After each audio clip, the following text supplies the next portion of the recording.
The day after the war, deep beneath Avengers Mountain, Thor and Tony Stark relax in a massive underwater hot springs hidden beneath the headquarters.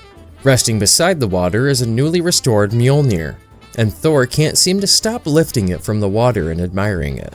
Tony watches as Thor repeatedly raises his hammer, lets water cascade from its head, and then dips it back beneath the surface. Finally, he asks if Thor is going to keep doing that all day. Thor happily replies that he certainly hopes so.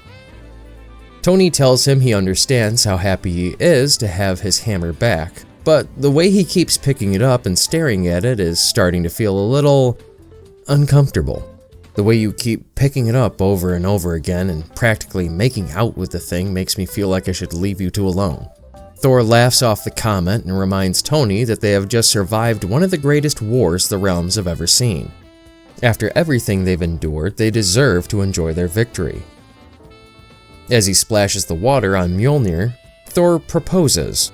Let us enjoy that victory together, brother Stark, here in the Avengers tub of hotness. Tony agrees, but politely asks Thor to stop playing with his hammer directly in front of him. Thor answers that the God of Thunder makes no such promises. Tony tells Thor that he understands completely. He knows how much the hammer means to him. When Tony accidentally calls it Everclear, Thor immediately corrects him, reminding him that its name is Mjolnir. Tony insists that's what he said and admits it's nice seeing Thor act like himself again.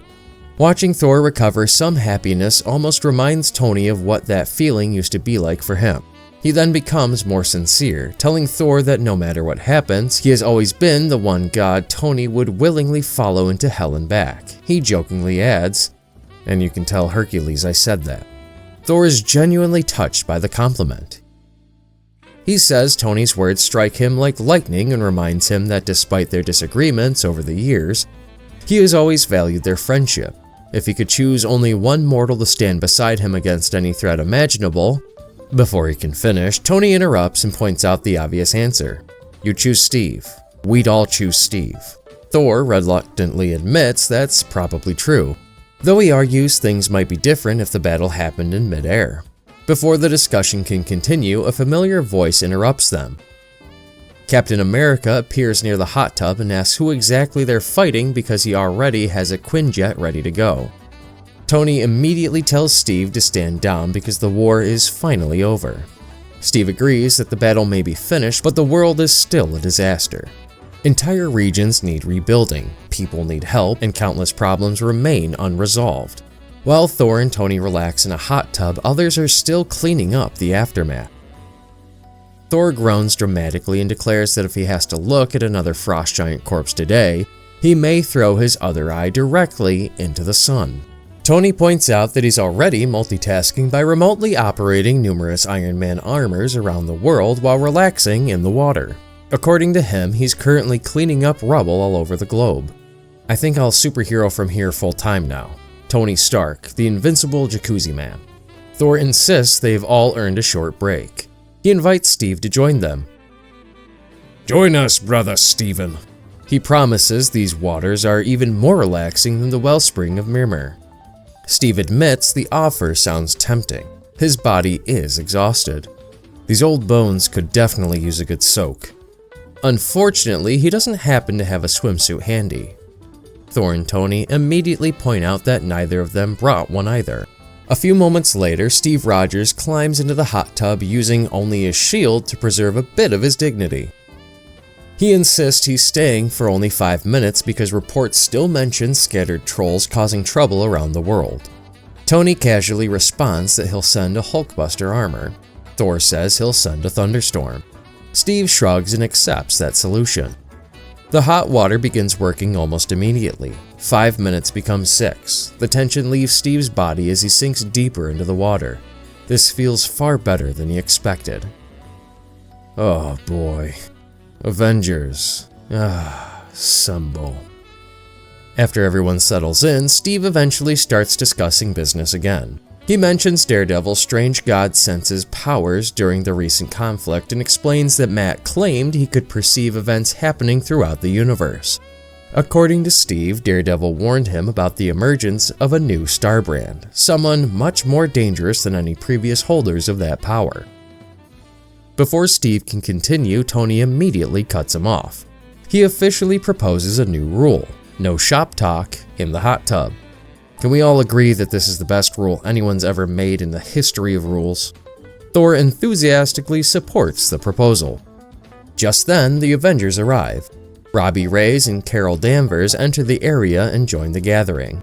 Tony asks what the resident boatjackers think of the new rule. Robbie begins trying to explain himself, but Tony changes his mind halfway through and declares, "You know what? Never mind. Guys who wear t-shirts in the hot tub don't get a vote." Robbie points out that they spend more time working out than he does. Carol reluctantly admits she agrees with Tony. As much as she hates agreeing with Tony, she admits that banning work discussions during hot tub time is probably a good idea. Steve accepts defeat and announces, "All right, morning meeting just got moved up half an hour. That's all." Tony is shocked that Carol agrees with him. This truly is a hot tub of miracles. Then he wonders what impossible thing will happen next. Maybe Ultron will arrive and teach everyone the true meaning of Christmas.